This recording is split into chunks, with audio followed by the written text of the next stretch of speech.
We've been talking about how we bailed out banks and financial institutions. We also helped the automakers. How about you small business owners? Do you need a bailout?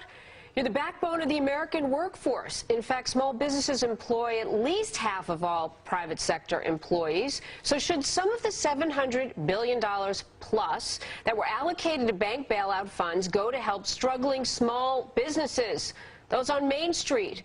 The White House already made an exception to bail out the automakers. How about you guys?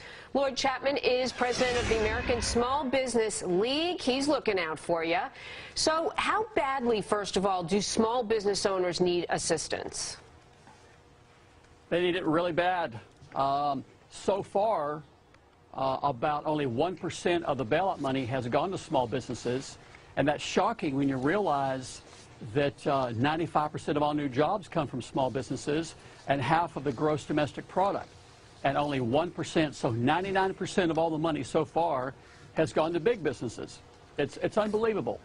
The plan that's being talked about, taking these TARP funds going to small businesses, actually would increase credit lines.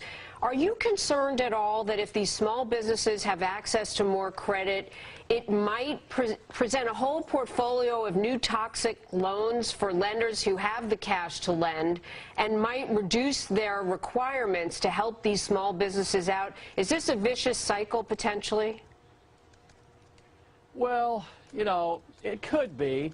I hate to think about loaning money to small businesses being toxic. Small businesses, you know, are not guilty of the type of horrible things that we've seen in the financial industry. No one, you know, worries about loaning them money.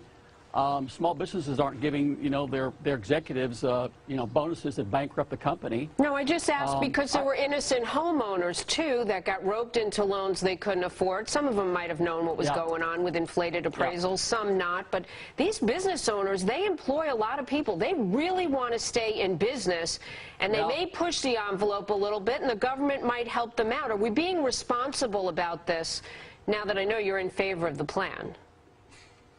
Well, yeah. In fact, again, when you realize the amount of money they're talking about giving small businesses is really sort of infinitesimal in comparison. So if they took every dime of the TARP funds that are unallocated, which is $127 billion, and give every penny of it to small businesses, that would be 5% of the total bailout funds. And that's to the small businesses that create 95% of all new jobs.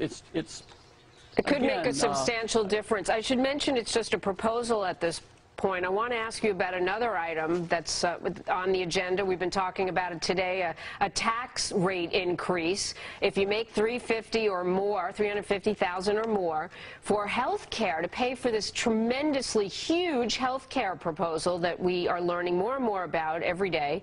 And that will affect small business owners. How do you think they'll cope with that?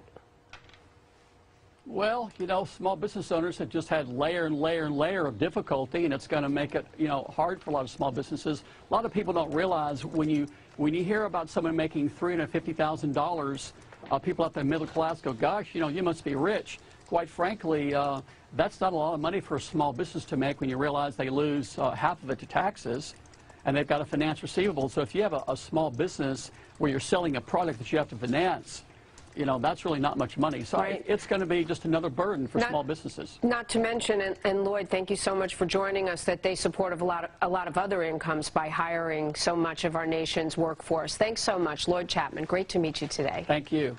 Eric?